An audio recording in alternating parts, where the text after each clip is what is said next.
I'm assuming you've probably seen this video. Maybe it's your first time. It's titled 57 and Broke. And I feel like it's probably going to be relatable. I've seen a little bit of this. It seems like she quit her corporate job or something like that to try and become an actress. But we're going to go ahead and watch this here. This is by I Am Celeste Jonah. I'm going to go ahead and subscribe, give her a like. It has been really tough for me. And because of some decisions that I have made that I regret making. I always talk about Atlanta. And I feel like when I left my corporate job, making a good salary, and decided to chase a dream, thinking everything would fall into place, things would be in order, my life blew up. It has not been the same in 3 years. It's been 3 years now, and she left the corporate job to chase her dreams. I commend her for that. How, like, she's 57 years old, and she's not living her dream yet. The sad thing to say is I don't think that even 50% of the population is living their dream. And the even more sad thing about that is I don't even think that 50% of the population has an outlandish dream. 50% of the population probably has the dream of owning a home and a family, and it can't even afford that. Sorry. Reality is something else. I recognize that most of it is my doing and undoing. And honestly, I really want God to wave a magical wand and take me back to the day I was going to resign and listen to the advice I was given. But I didn't, because I think I'm grown and I have the answers. And I found out I don't. I used to say I would want to go back before that bad relationship out of college. And I'll talk about that. But I don't want to go back that far. I just want to go back 3 years. The scary part about it is, even if I had made what I thought would be the perfect decisions, it doesn't mean anything would have ended up differently. I still could have been in this predicament.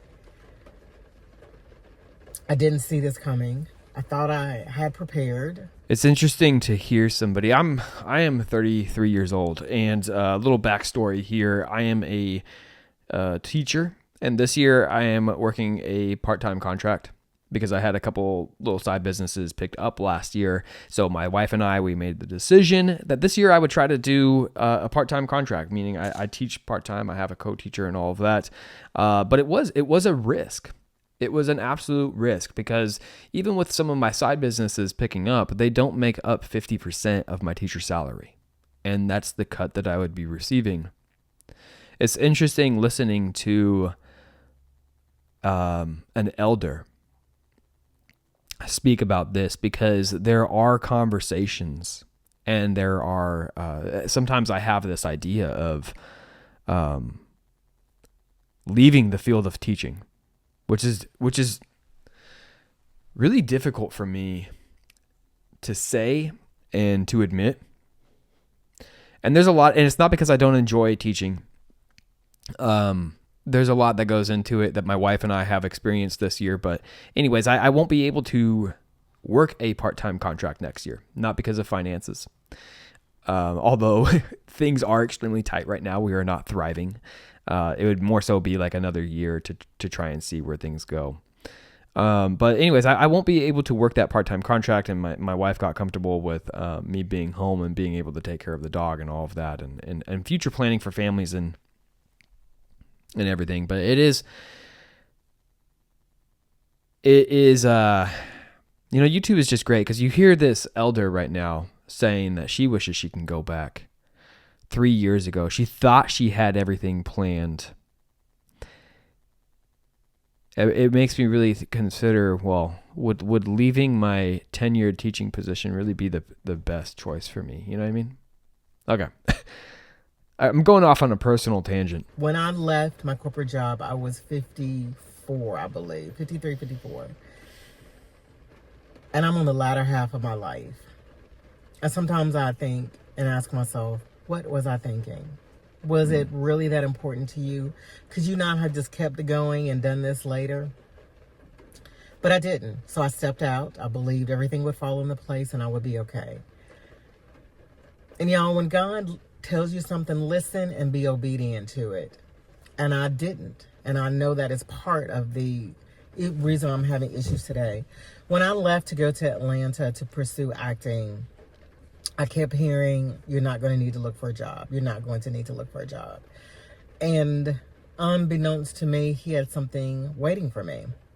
Before I left, someone here in Memphis connected me to somebody in Atlanta about, working a job. Mm-hmm. And I started going through the process, the interview, filling out the application, and able to do the job. It was something that was right up my alley.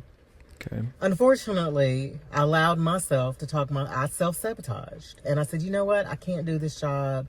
I'm going to be acting. I don't know when I'll need off, when I'll do this, A, B, C, and D. Made an excuse. She basically is saying that God provided a job for her and then that she didn't trust it, and then didn't take it, even though it was right up her alley.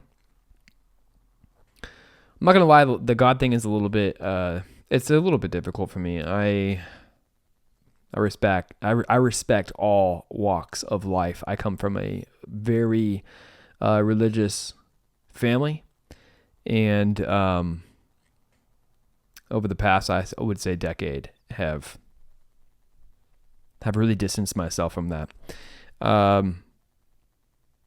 So that, but hey, I want to see where she's going with this. Because I'm thinking it's going to be okay. You'll get someplace steady, consistent. You'll be able to take off when you need to and so forth. Because I'm thinking I don't want to interrupt or get anybody else in trouble. If I had been a little bit more wise and I guess maybe selfish, I would have taken the job without question. Okay. That was in October of 2022, rolling into November. I did not find a job until, September of 2022. Almost a whole year. So she had been living off of savings? DoorDash. I drove. DoorDash. I did Amazon deliveries. I worked overnight at Walmart. I did everything I could. And I'm sorry, y'all. I did it's called Insta work. Everything I could. And then I also ended up withdrawing my pension and my retirement because I just didn't have enough money. Being a 33-year-old, the story that she is sharing is not shocking because of what it's like to be a 33-year-old and how hard it is right now to make a living, to get by, to achieve a relatively unambitious dream. But it does hit different when you hear a 57-year-old talking about it. Especially when you hear about a 57-year-old talking about it who wasn't just trying to be lazy and do nothing, but who was doing DoorDash, who was working late night shifts, it sounds like, at Walmart, and struggling. Why is it that in this country anybody who works a full-time job is struggling? It's hard because as a younger person, and I'm not even that young.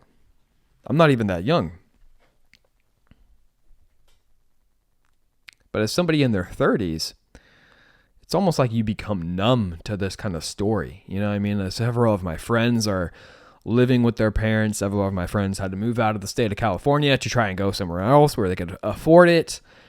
And you become numb to these stories when it's these younger people talking about it. And I think oftentimes too, as like a younger person, we can sometimes think to ourselves that like, our parents' generation had it so good.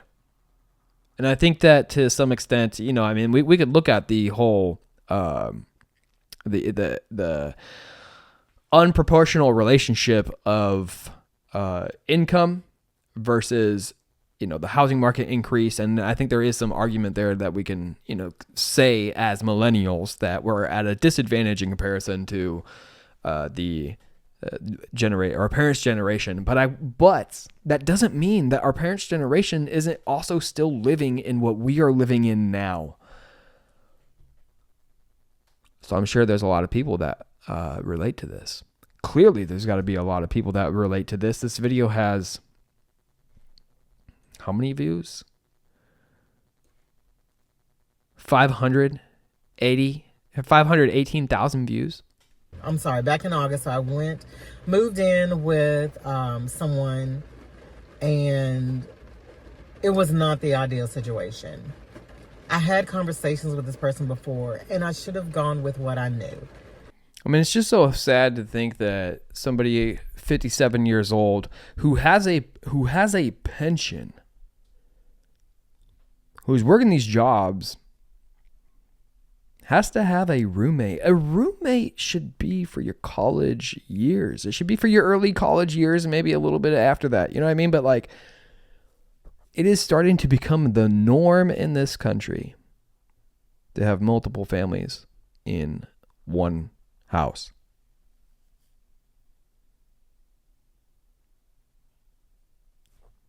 What's up with that? 57-year-olds shouldn't have to do that. 30-something-year-olds shouldn't have to do that. That's a college thing. Unless, of course, you want to. If you like to live with somebody, there's some people that they like to have a roommate. Maybe they can afford a place on their own, but they like to have a roommate. Gives them a little bit of extra money, and, they're just social. Not me. Man, there was a time in between living with my roommate from college, who was my best friend, and now living with my wife. And there was a time in between where I got to live by myself. And that was a beautiful, lovely time that my wife would say is gross. She always points, like, one of the things that we recently discovered is that I never had coasters. She's like, men apparently don't get coasters until they live with a woman. But she allowed me. We set our rent. She was very kind about it and everything because I was still looking for a job. So I just tried to make sure I could give her, what we agreed upon every month. Something happened and I felt it was time for me to move out. I did get a contract position in October, but by that time I was behind on a few things, not severely. Moved out, got my own place. And I am happy about having my own place. Trying not to make this video a whole hour long here, kind of just to catch you up on what she says is she moved in with a roommate, wasn't really a good situation. Eventually was able to get a place on her own, working DoorDash and all of that, and but really struggling to make ends meet. And she starts to say basically that she knew that God had a plan, and that she felt like as if she spit in God's face about giving her that, having a plan and not following that plan, and that she's being punished for it, which I'm really glad that she goes back and says basically that she knows that that's not how God operates, which I'm glad, because if there is a creator and that creator was spiteful and punished you, who wants to be affiliated with that? You know what I mean? I see a lot of it. It is interesting for me coming somebody who has grown up in a religious household and see some of the shame and the guilt, and I don't think that's associated with everything, right? With all religions and all of that, right? But I see that sometimes I see in her just a little bit of the shame and this guilt, which it just strikes a chord. Again, just as she said, she tries to be transparent. I'm trying to be transparent too. I'm trying to let you know what I think as I'm watching this. Some of her, what some of her emotions are reminding me of in both my own experiences and seeing my family's experiences as well. Not angry at him, but I am angry with myself. And it's been It's been tough. Okay, so this is her talking about how she's I angry have with herself for one not person following what she believes who I tell everything God was to. her plan, or following And God's I know plan. somebody watching this thinks it's them, but it's not. Sorry, I almost went somewhere. Because I realized you cannot share with people even if they're considered a friend. I just got to a point where I was tired of being stuff thrown back in my face, no support. Sometimes I just need people to listen and let me just have my moment and not criticize me for it. But I'm going to leave that over there. Right over there. Okay, so, but I have someone, I consider her sister, a really good friend that I can talk to, I can call, she'll pray with me. She understands the spiritual things I'm going through, as well as the physical and the financial. And I don't feel horrible when I get off the phone, where with so many other people, I feel like crap. I am hard enough on myself. And it's difficult because I think back to who I am. I went to school on to college on an academic scholarship. I graduated with honors. I'm talented, I'm smart, I have a great work ethic. And it's just been hard because I'm not making the money I was making. But God knows I am so grateful to be working. And I've just panicked because Again, this is one of those things. Whoops. This is one of those things where it's so relatable. It's so relatable as a 30-year-old. Like you do all these things that you were told you were supposed to do in order to get the life that you want, the unambitious dream of owning a home, having a family, not wanting to be a millionaire, but just being able to get by and be comfortable. And you're told to do all these things, get good grades in high school, so that way you can get into a good college, choose the right major that will give you a good paying job. And often, and sometimes in that, we end up giving up our dreams and the things that we're passionate about. And I've made videos about that. But anyways, do all these things, and then you'll be able to live the life that you want. And that is just not the case. It's not the case anymore. For so many people.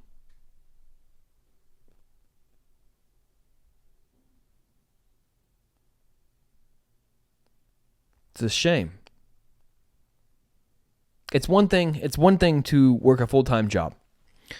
I hate to call it unskilled, but I would basically just call it a job that doesn't require a bachelor's degree. Okay. Not that I think that they're any less significant. I don't. But it's one thing to work that kind of full-time job. And like even when I was younger, it was kind of communicated to me that if you do that, you're not going to be able to live comfortably. But if you go to school, you choose the right major, you get into the right career, then you'll be able to support yourself.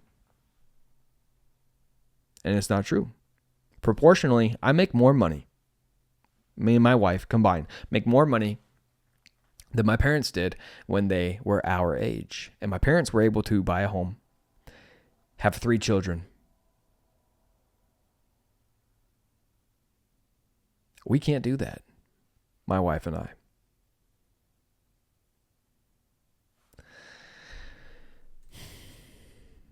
Why does it keep on going full screen? Try not to resort to any of my old ways. I don't want to borrow any money. Because of course my credit has tanked. My life to come back together. And it's hard. And I think, oh my gosh, I am 7 years on the other side of 50. And waiting for this to work out is hard. And I don't know what I'm going to do. She kind of laughed at me because I said, you know what? I'm at the point where I want to give away what I can give away, put all my stuff in storage, and live in my car. I don't want to do that. Please, God, that is not what I want. I don't want to do that. But that's what I feel, because I feel like that's the only way I'm going to catch up and get back on track. This is hard. This is harder than I thought it would be. And it's the first time in my life I have felt like I don't have an out. that I'm Mm. stuck and I can't move. And that is suffocating. And it makes me, in this wide open space, claustrophobic, life claustrophobic, and it's difficult. I love my job. I mean, it's not anything to write home about, but it's peaceful here. I get along with, I'm sorry, I get along with the people. My manager here is great. I cannot complain. Everything that has happened are the repercussions of my actions because I chose to chase a dream and I feel like I did it the wrong way. So here I am. I'm sitting in my car at work and I said, record the video. Somebody I watch and used to follow, I don't. What's it? I've been reacting to this video and a lot of my input, a lot of my comments, if you were to make an inference, is that there's something larger at play here that is the problem, as far as like there's something wrong in this country. She keeps saying over and over again that it was her own fault. And she's used like two different examples. She used, her own fault for she wishes she could go back to 3 years ago before quitting her corporate job. She also says, maybe it was her own fault because of not getting that first position. I believe is what she's talking about. Yeah, first position that was offered to her. So it's just interesting to hear somebody kind of have a different opinion than me, as far as we are in this video as of right now, that it was her own doing, to where as a millennial, as somebody who has many friends my age and has seen pretty much all of them, very few not struggling. I have a little differing opinion here.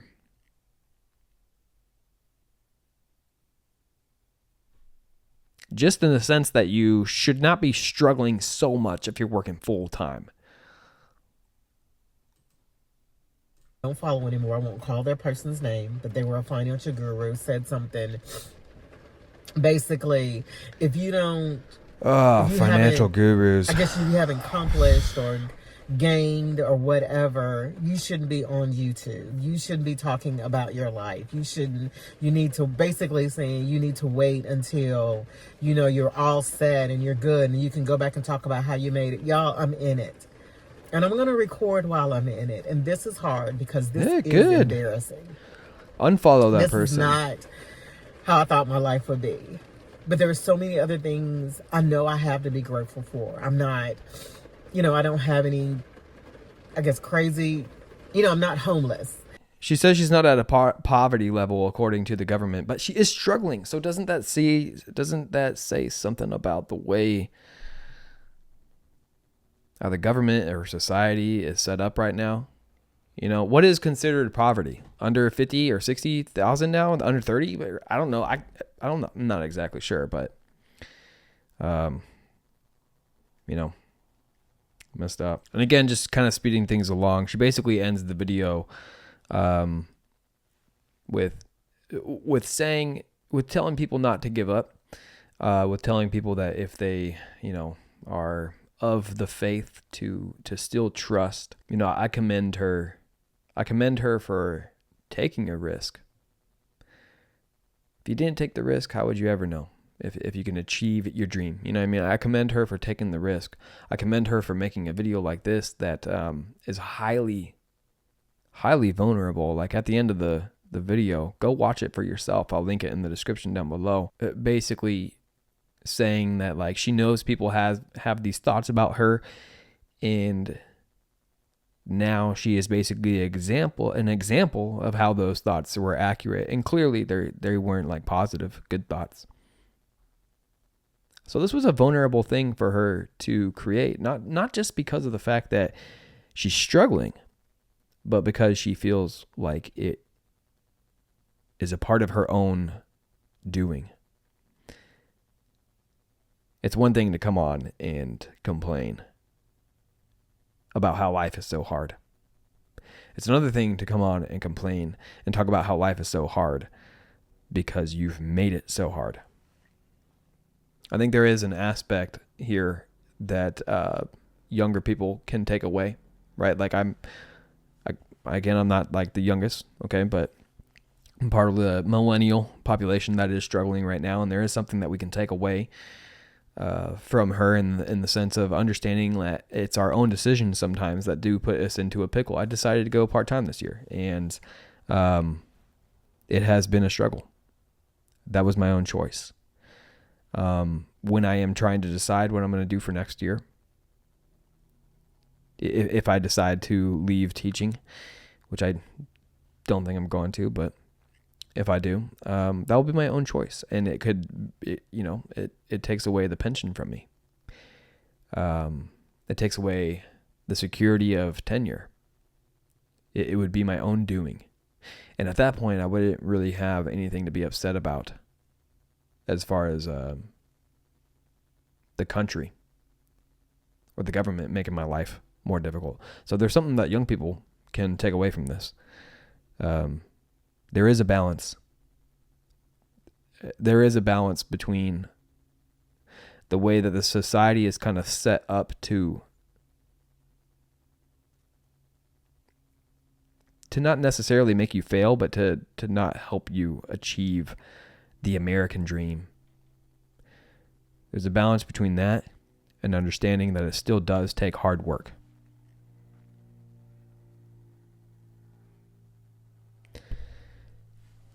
I love that this is on YouTube. This is what makes YouTube beautiful.